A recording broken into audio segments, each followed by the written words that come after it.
want to talk about. I figured Bobby would want to be part of this conversation where we're talking about Tatum, and we love lists, right? Everyone Yes, loves lists. of course we love lists. So one thing that came out today, we've been debating this. Is Tatum playing like a top 10 player right now? And I think, yes, at this moment, you might say he's playing like a top 3 player. That's not necessarily debatable. Ringer came out with its rankings.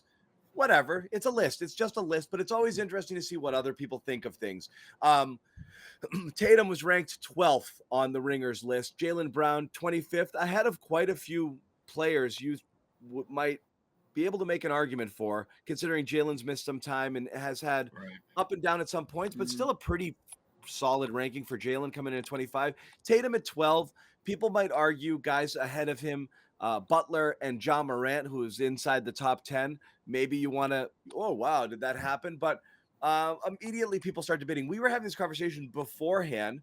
Where is Tatum? And Jimmy and I tend to believe the body of work over the course of a season probably has him in that 10 to 15 range, which is where he's been knocking on that door. But it's all about the consistency, where if he does anything, and again, you're not talking about 54 and 44 points in back-to-back games doing it the rest of your life, but anyone near the consistency he's been playing with on both ends of the court and being able to work as a playmaker over the last 6 weeks, 8 weeks, whatever it is, that guy's a top 10 player and possibly even higher. It's not even close, but it's just interesting kind of looking at it. I'm not sure if you guys looked at it or had your own thoughts there. And I know, again, Bobby thinks he's higher, and I get it, but, I wanted to hear your thoughts. Yeah, I just think when you're talking. Yeah, go ahead, Joe. No, I was just going to say, because as you can see, it's quieted down in here a little bit. With those lists, typically when you are anywhere between like 7 and 15, it's a crapshoot. All those guys, a lot of those guys are interchangeable. I mean, Tatum, I could absolutely see him being like 7th or 8th. Easily. I could see him being 13, 14, 15th. I could easily see that. Just depends on what metrics you're using to judge him by. Are you using how he's playing now in this moment? Because if you're doing that, then he's probably top 10. If you're looking at the season as a whole, higher than top 10. He's probably 10. Well, I would go so far as to say top 5. He's top 5 at this moment. Right in this moment, right now. But if you're talking about the season as a whole, I think he's anywhere from 8, 9 to no lower than like maybe 15. But still, you're talking about a guy just turned 24 years old, is a top 10, top 15 player. And remember, these guys, they normally don't peak until they get in their late 20s. So he's going to keep getting better for the next 3 or 4 years, and that's kind of scary. Yeah. If you're in it, that's kind of scary. Yeah, but see, that's the thing about these lists, though. I feel like a lot of the time people, they differentiate between how the guy's doing right now at this moment and the overall body of work. What I mean by that is they'll even put last season's, mixed with this year's. So that's where I think a lot of the other guys get the benefit of the doubt, where that's where that doesn't fall for Jayson Tatum. So I think that's what knocks him down a bit. But if we're talking about right now, overall in the NBA, like in just this season alone, I think he's top 10, no question. Now, depending on how the season ends, he could knock on that door top 5, probably somewhere around it. Someone can make that case. But again, you look at this list, and you have to think that most of the people are probably incorporating a little bit of what happened last year's results, along with what we saw throughout the first couple of months. I think it's the whole season. But Josue, he shot 40-30. His splits were 40-31 for the first 45 games of the year. It was a very inefficient. That's a volume scorer on a bad team. Those guys don't get a lot of love. That's the worst kind of. That's the player you don't want to be. The guy who amasses stats, but it doesn't lead to winning. Right. And you're doing it. But you're doing it low efficiency, and he did it for 40 something games. He got dinged for that more than anything. But I think that's definitely it. And I think he also got dinged for the fact that he has someone like Jaylen Brown, and you're still a 500 team, but turnaround, I think, has to erase that. And obviously the Celtics team is not only a playoff team, whereas we weren't quite sure if that was the case a couple of months ago, but they're knocking on the top 4 right now, depending on how this season ends. And if that happens at the end of the season, then I can't see anyone making a case for Tatum being outside that top 10 window. Yeah. I'm kind of with you guys. I think right now, overall, he's in that 10 to 15 range. I'm fine with, and again, it's in great company, by the way. We're talking Devin Booker. We're talking, who are the other guys that were there on that? Trae It was Young. Booker, Trae, and Donovan Mitchell is very much the class of people he's been lumped with. And Butler too. Who's complaining people with put being with Butler those above him, players? or at least this listed. Butler's Right, but always been above because of the winning and because of the But Right. the But thing let's be Butler honest, does for he's his a more team is Veteran.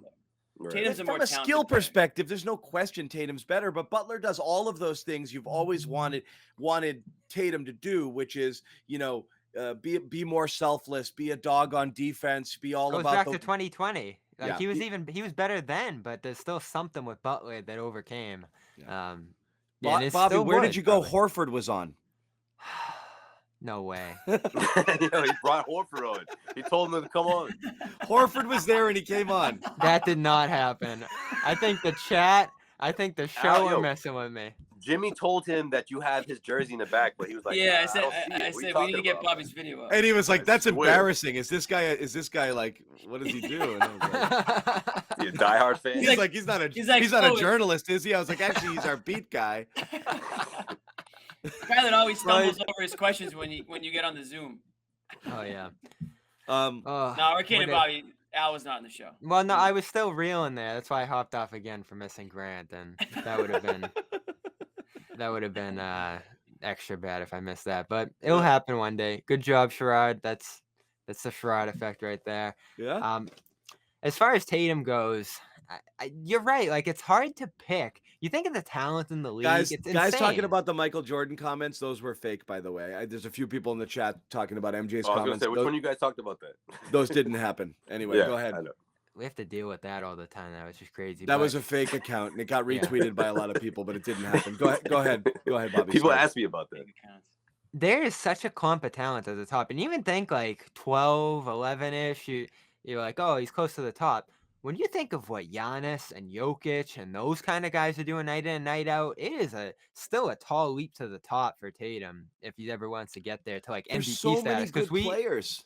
We talk about Tatum as possibly winning an MVP one day, right? And I'm like, how's that going to happen when you see what these guys at the top of the top are doing? No knock on Tatum. It's like, how can you get up there? What Jokic is doing every night, like 40, 18, and 15. You can lead the league in scoring, Bob. You can lead the league in scoring for a team to go to the finals. And he does, right? But that's going to put you there, He's in the conversation already, a league in that's the league what in points. I thought Tatum would be at 30 now. You know what I mean? Is like he's a guy with the offensive skill set. Even if he's distributing, I just feel like he should fall into 24 on a bad night and be consistently up and over 30. I feel like he should be a 29, 30-point guy year in, year out with his skill set. Like, it's weird where he disappears and goes into those cold stretches or is ineffective. He should. So that's his next leap, is all of a sudden he's the number 1 or 2 scorer every single year while also doing all of those other things that make you better on a team that's vying for a championship. That gets him in the conversation. Absolutely. And it's also about what you do when you're not scoring. And we've started to see him have some of those, I don't want to say Butler-esque nights, because Butler has some ridiculous nights where he just doesn't shoot and has like 10, 12 assists. I don't think Tatum's ever going to do that because it's just not who he is. But he does have nights where he starts to impact a lot of the other areas of the game when he's not scoring, because everybody goes in a cold stretch as scorers. You're not going to score 30 a game for a season unless you have like an Isaiah year or Durant scoring title year. There's very few, even for the best of the best scorers, who just tear through the whole season. No, but a lot of the best scorers now have high assist numbers, and that's the thing, is like you're looking at Giannis is 6, LeBron is obviously on a down year at 6 assists, DeRozan 5, obviously Luka, who's more that's of a disappearance of the point guard. The Luka, best players who's more just of a point guard at 9, Trae Young, who is a point guard, 9, Morant 7, and Tatum's got the lowest non-Joel Embiid number here at 4.2. So again, from the playmaking, you got Jokic 8.1, Mitchell 5.4. So most people in here are coming in here with a higher assist total than him already, which certainly works in their favor. And those are the guys ahead of him in scoring. They all also have more so assists. Here's the thing about this year. It doesn't the volume this year, and I've heard this argument made that like this year where everyone's been out, everyone's been hurt, everyone's had COVID, the volume of scoring is what really matters this year because availability is so important. Right. So Tatum right now at the top of the league in terms of total points, right up there with DeRozan and Embiid. He's 3rd. So that's a statement right there. And I know people in the chat are also talking about his points per game being pretty impressive too. He is one of the best scorers in the league right now. There's no doubt about it. Like, he's very and his defense is outrageous right now. And that's what gives him the edge on Booker and Mitchell in particular. I think he is a much better defender than those two. Yeah, I'd agree. Do you know which point guard has the best individual defensive rating right now? Marcus Smart. If you care about this as a statistic, I don't. Marcus Smart. No. It will blow your mind. It's Luka. Wow. Yeah, that shows you how useless that stat is. So anytime people start using these stats, you got to start thinking about the context. Number 4 is Curry because he's playing for Golden State. It's a team stat. People have to, anyway. Oh Go man, ahead. Luka versus people use it when it helps make your point. we are about to watch Luka versus Tatum, both at the top of their games on Sunday. Can't wait.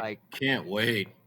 This is what it's all about. It's gonna be a lot of fun. It's gonna be a lot of fun. Tickets are mad expensive for that game, by the way. As they should be. It's gonna be a hell of a game. As they should be. I would jack the price of those tickets too for this game. I mean, I think like minimum is like close to 300 for the balcony or 250 for the balcony. Wow. It's the opening act of the night, I guess. Yeah. But I mean, you just look at the bodies that Tatum is stacking up as far as guys that he's played against and has outperformed. I mean, this is an impressive list. I mean, you're talking Joel Embiid, you're talking Kevin Durant. He went toe to toe with Ja Morant, went toe to toe with the defending league MVP, Jokic.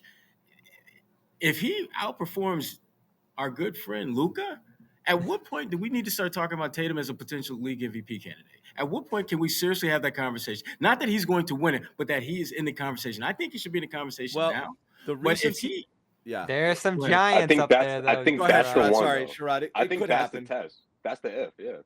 Well, and it also depends on just how deep that conversation goes. Like to me, if you're going to go 8-9 deep for that award, then he's in that conversation. If you're going to do like 4 or 5, I don't think he's there yet. He's not. He's probably. I think the odds makers had him about 8 right now, and who the 5 are. With Jokic, Embiid, Embiid. Curry, DeRozan is in there now. Morant and DeRozan's up there, and KD. DeRozan is in there, so there's a few people ahead of him for sure. But there's a major recency. Yeah, I mean, Sherrod, you've voted before. I mean, on different things. There's a major recency bias when it comes to those awards. So if Tatum continues on, if you close the last 15, 20 games, 30 games on the tear that he's on now, and the Celtics end up as like the 2 seed, he's gonna get votes. It all depends how the season shakes out. I hate to say it. I hate to say but it you're going because to anyway. You love to say it.